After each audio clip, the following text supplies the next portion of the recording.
Welcome to Bunnyfish Crafts. I'm your host Heather, known as Bunnyfish on Ravelry, Plurk, Instagram, and YouTube. Today is Monday, the 20th of January, 2014, and this is episode 62, So Many Secrets.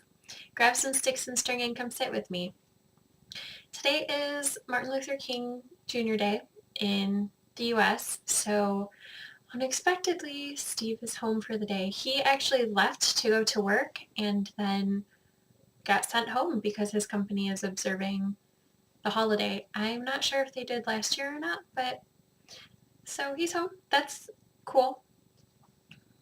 He brought home lunch because he got home around 10, so we had early lunch, which was really kind of like late breakfast. We have a lot of meals at my house. We eat every 2 hours or so. Well, the kids and I do. Steve does not. But it was, the kids had already had 2 bowls of cereal, and then they had Taco Bell. And in a couple hours, we'll probably have some salads and stuff. Gabriel has been really, really into salads lately. Anyway, that doesn't have anything to do with anything. The G's Great Owl pattern went over really, really well last week. In case you missed it, I designed an owl for my son, and it was free for 2 days, and now it is $1 off through the end of the month. So if you didn't get it and you're interested, go over and get it. There's no coupon code. Just, I think you click like the coupon button when you go to checkout, and it applies the coupon code. Other administrati. So last week I asked you guys what you thought I should do about the Podiversary prize that had been claimed. The person still hadn't contacted me, so I am going to show the prize, which is this hand-spun yarn. Not hand-spun by me. It is hand-spun by Laura. It's 60% merino wool, 40% tencel, and Columbus Crafter 65, who is Sue. You have 2 weeks from this episode to get in touch with me. If I haven't heard from you by episode 64, I will be redrawing the prize so someone else can get it. Also, I am hosting February and March a Knitty Knit-Along. What that means is you pick a pattern from Knitty, and they have patterns for basically any type of project you would want to make.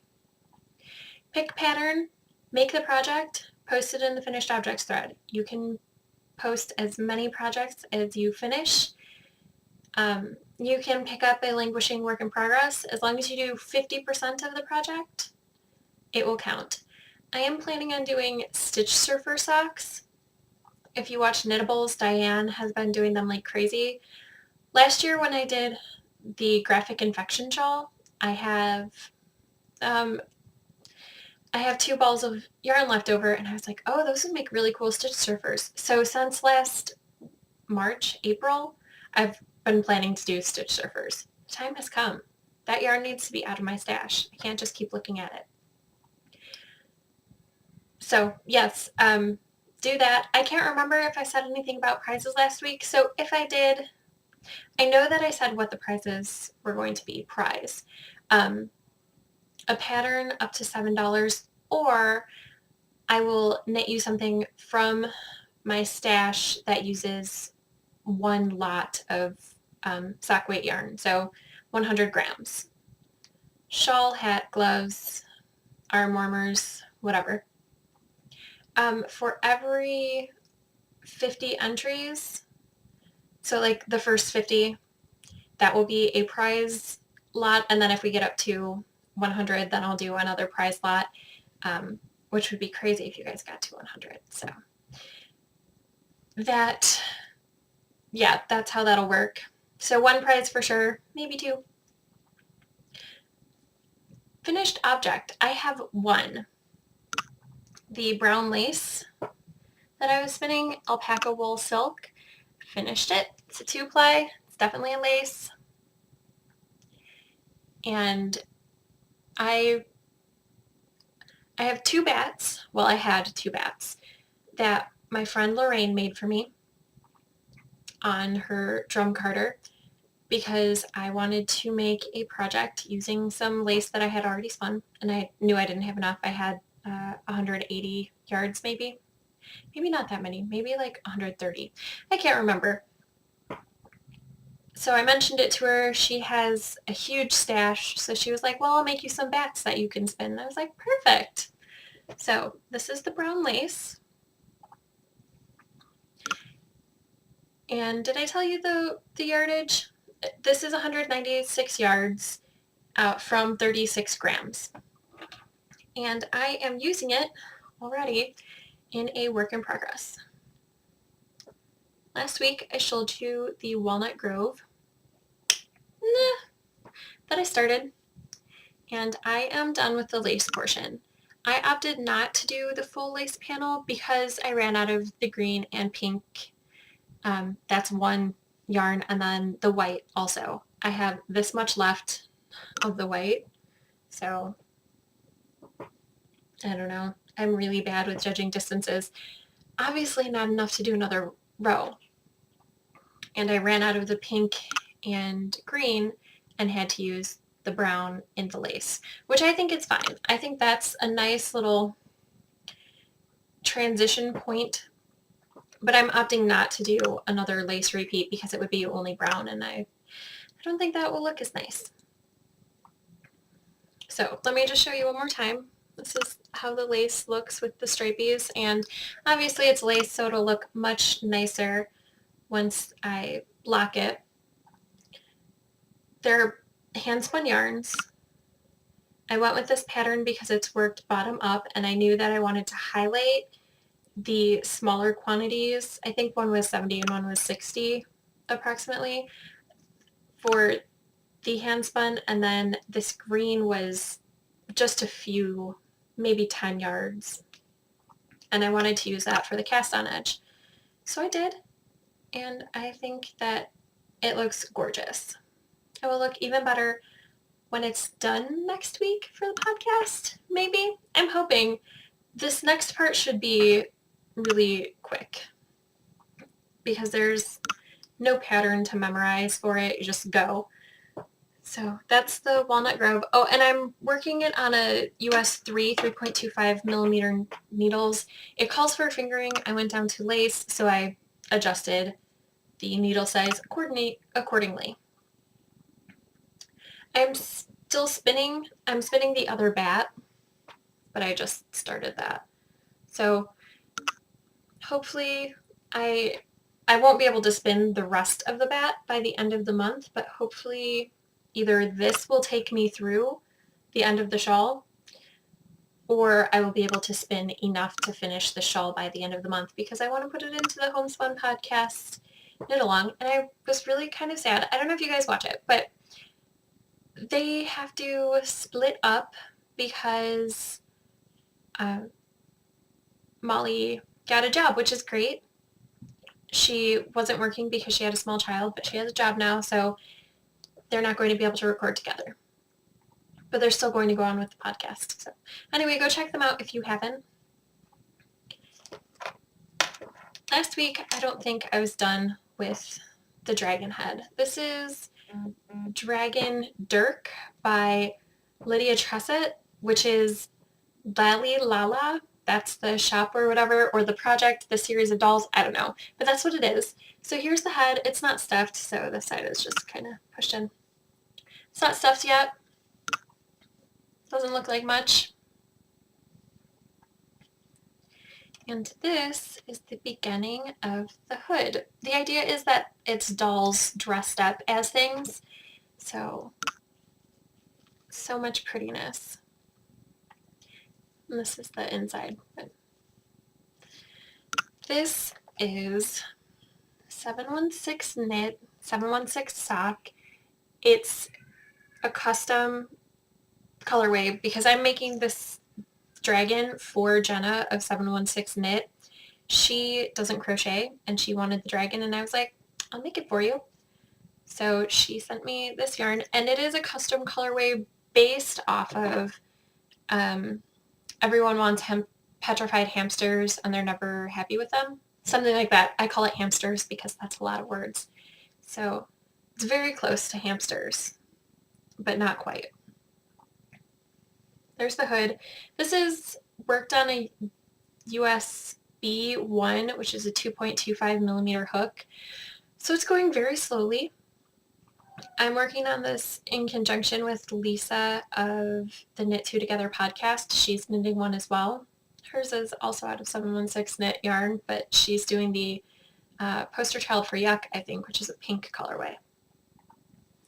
Hopefully this will actually look like something next week. I would like it to start looking like something so you guys can actually see it. Something that I feel like is starting to look like something is my sweater. This is the Moody by Elena Nodell, and I have done a lot of work on this sweater since I showed it to you last. I believe I was on the first skein of yarn still last week. I didn't put a stitch marker in because that would have been smart to be able to show you where I was, but I am now on the 6th skein out of 12 that I bought, but I think I have an extra. We'll see.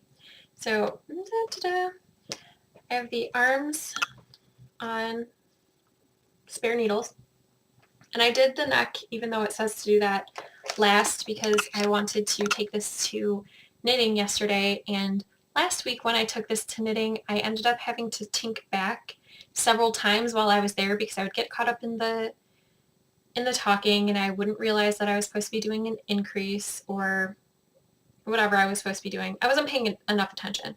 So I figured since the neck is just ribbing, I could just do that and then every so many rows throw in a buttonhole, as it said to. So this is the back. And I am far past splitting for the sleeves, which is good. My goal right now is to do one ball of yarn on this a day until it's done. And I've been doing that since probably Wednesday last week. I don't know. Is that right? You can do the math and figure it out for me. But it fits really great. Okay, so here's where gauge swatch is important. I did a gauge swatch and I tested it on the recommended needle size, which was a 7. And it was just way, I had to go down. Whichever way that is, I can't think of it now. But I didn't have the right stitch count, so I went down to a 6. And it was still, like, it was, my gauge was way too big. I had way too much space over stitches. So, whatever. I ended up going down to a US 4. And I was like, oh my gosh, that's so much different. So I'm using a US 4 3.5 millimeter, and a US 7 is what, a 4.5 millimeter? So that's a whole millimeter difference. And I was like, oh, I hope that I'm not going to run out of yarn. I hope that it looks fine. But I trusted my swatch, and I'm working it on size 4. And it fits really well.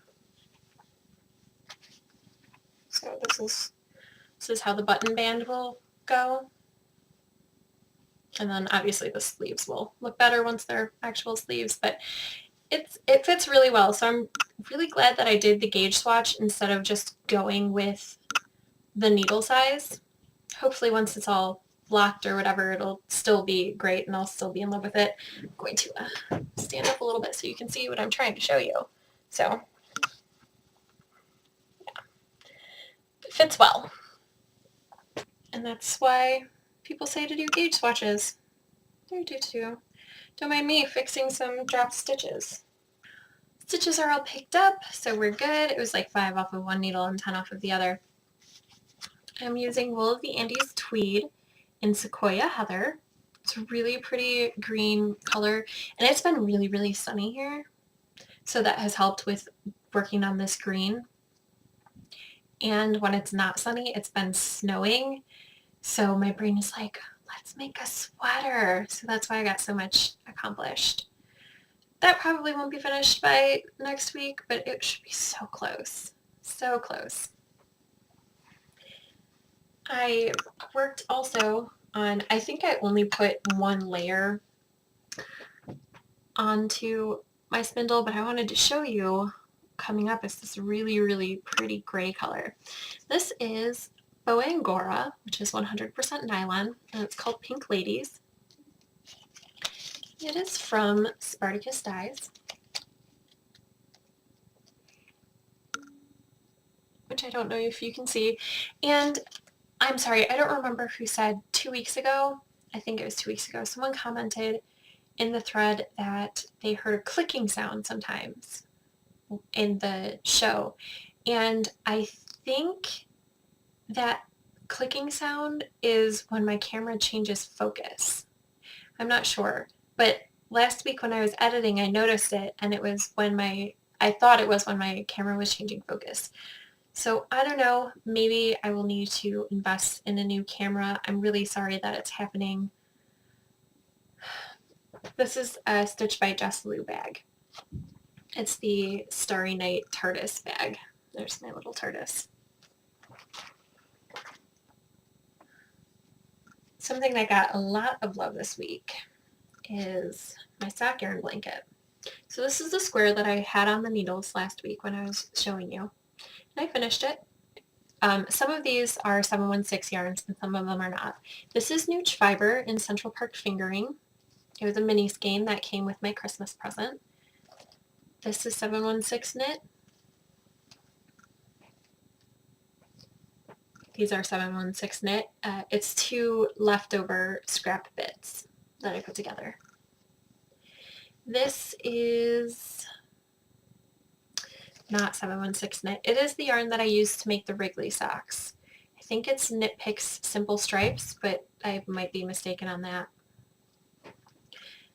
This is O Loops in Barbie Zombinista, the 80/20 gold base. This is Croy Socks. I think this is the Rag Shades Gray Brown Marl. And this is 716 knit, 716 sock. So my blanket is going pretty well. I almost finished another row. I have just this one square spot, and I have the yarn pulled for it, so I'll be making that square today. I didn't get anything new, but I'm anticipating getting something new because on the Dramatic Knits podcast, I won Subversive Socks, which is an ebook, and I'm super, super excited about it. There are several patterns that I want to make because they have techniques that I want to try. So, yay, those will be coming up. Okay, reading. I finished Hemlock Grove. It was pretty good. The differences between the book and the show, some characters are more developed in the show. You see them a lot more. Because in a book, you know, if a character comes in and is gone for 100 pages, it's not that big of a deal. But in a show, if they're not there for half of the episodes, kind of like, who is this person? I am making Steve read it, and he's not sure how he feels about it, but he says he'll finish it. And then I'll let you know if he likes it or not. I read The Knitting Circle by Anne Hood. It was a really quick read, but it's really, really sad. There's a lot of, it's basically how knitting helps people cope with things, and it follows the story of a knitting group. And it's told from one person's perspective. There's a lot of sadness in this book. So if you are in a place where you can't handle sad, don't pick up this book. People die, people get really sick.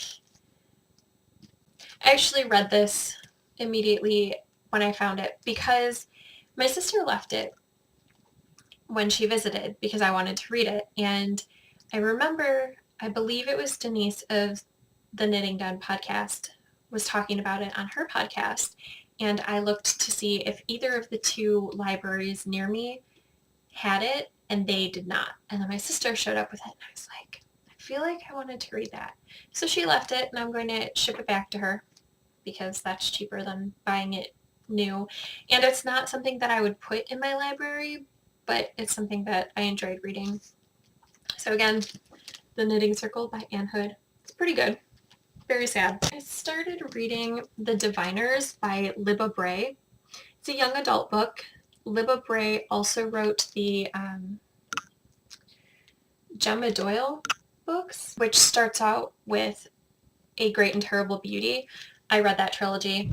I picked it up because it was on the same shelf that Every Day was on, which I gave rave reviews about, and I still think that everybody should go read it. It's teen, but I saw it and I was like, oh, Libba Bray. I enjoyed her writing. I'm only 10% in. This book has 578 pages, I think, and I'm on page 57 or 58. So I'm not sure how I feel about it yet. There is, it starts out with a girl is having a party in Manhattan and they play with a Ouija board and release a great evil. And then you go to a different girl who is in small town Ohio and has a power to know people's secrets by holding on to something that they hold dear. And sometimes she can read the object and sometimes she can't. And that's basically where I am. Now she is traveling to Manhattan to stay with an uncle because she got in trouble with her superpower. I'll let you know how I feel about it next week. I'll let you know if I read it like crazy like I have been the past 2 weeks. So I'm going to end this with talking about my Ravelinic projects. I will be participating in a group doing winter games. We're not doing it with the actual Ravelinic group just because there was so much drama, and for the past several Tour de Fleeces and Ravelinic games, I've been on a team with a group called Yarn Therapy Zone. And it's just a really fun group of people, no drama. We just don't tolerate drama, and people have to be nice to each other or they can't play. So that's what I'm doing. It's going to run the same time as the Winter Olympics, and there are categories, but they're not, the group is not using the same categories as in the Ravelinic games. It works out if people want to do a project and can't quite fit it into something, they have worked around it, because I said a while ago that I want to do an amount of squares a day on my blanket during the Ravelinic games as one of my projects.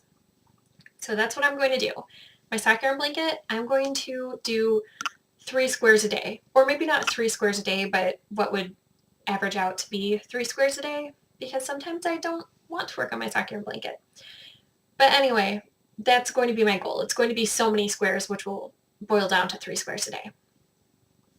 So what I'm going to do is on February 6th or early on the morning, February 7th, before the games start, because we're still doing start time when the games start and end time when the games end, the Olympics. I'm going to take a piece of yarn and thread it through like this edge and this edge, down this edge and up this edge. So there's clearly, it's very distinct how much progress will have been made during the games, so that it's not a question of, well, was that before or after or what? So that's how I'm going to work that. And there wasn't a category that fit in, because they're doing works in progress, but you're supposed to finish. And I'm not going to finish, so that it wouldn't fit there. And they're doing a blanket thing, but you're supposed to make a whole blanket. And I'm obviously not going to finish this in 3 weeks. So we worked it out so that I could just show the squares, and that could be my goal, and that's how we're doing it, and that's great. My second project is going to be spinning 110 grams of Gotland wool from Two Sisters String Works into a 2-ply fingering weight. That is going to be a challenge. I don't know if I can spin 2-ply fingering weight in 3 weeks, but I'm going to try. I'm going to try really hard. And the last one doesn't seem like it would be a challenge, but for me, it's a challenge. What I'm going to do is I'm going to use this rainbow yarn. It's called Spotty Rainbow. It's from 716 Knit. It's 716 Boss. and I am going to knit the Age of Breast and Steam. I have wanted to knit that pattern since, it's been on my queue since July 9th, 2012. It's a really long time for something to be in a queue. And I keep looking at it, but I don't keep a lot of DK weight, and it calls for DK, and I could use a different weight of yarn, but it also looks like it is really, really simple, which I have a really hard time doing really, really simple things, like things without pattern. I just get bored. So that is why it's a challenge for me, because I'm going to have to stick to this really, really simple shawl. I haven't read the pattern, so I could be making this up, but it looks like really big bands of stockinette and then just a little eyelet row with maybe some garter ridges on either side. So that is going to be a challenge to keep with it and finish a whole shawl that is not changed up all the time. And then I'll have this really pretty rainbow shawl. I'm pretty excited for it. And I'm sure that my sister is going to borrow it when she visits, because she also really, really enjoys rainbows. That's all I have for you. Thank you for watching. I hope you made something fantastic with your sticks and string, and I will see you next week. Bye.